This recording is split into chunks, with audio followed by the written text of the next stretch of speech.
I went to a conference in Adelaide, and I think it's outside Adelaide University, there's this really big bronze statue of this big bloke standing there in all his regalia, and I think it's Sir Samuel somebody. And I stood there looking at this really big pompous person, and words that my mother used to say to me when I first started doing anything public as a child, and I was doing a bit of theatre work. She said, "Don't worry about people watching you, darling. Just remember they all look the same with their clothes off." And it stayed in my mind as a great leveller of not worrying about pomp and circumstances with people. And I was watching Sir Samuel, and I went back to the hotel that we were staying in, and I wrote those first lines, not exactly as they were, because I wrote them as a bloke coming into town and discarding the trappings of war. But then I realised that it actually didn't do anything. I changed it to female, and it worked. It was just the right thing, and because she actually is the town, she's the town sharpshooter. When the train reached the top of its climb, Matthew threw the jacket out the window, where it caught in a tree at the side of the track. There it hung like a khaki ghost.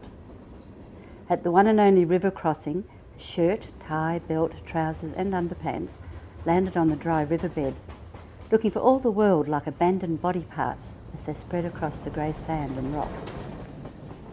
The train pushed on slowly all that day and into the night, until it arrived at the small tin shed and water tower that was the junction between northern and eastern lines. I knew I wanted to tell the stories of the people of the town that exposed what was going on underneath. But when I'd finished the first very, very messy draft, I put it away for a while, and when I went back and read through, I thought, what I'm trying to do here is actually map this town in stories. I knew the sandpit I wanted to play in, but I didn't know what castle I wanted to build. And then when I realised what I really wanted, which was tell the whole history of this town, but I didn't want to tell it in a linear way, because not only for interest, but also because the stories, the old stories, still affect people. They don't realise it, but the old myths, the old stories that people bring with them are the underpinnings of any place.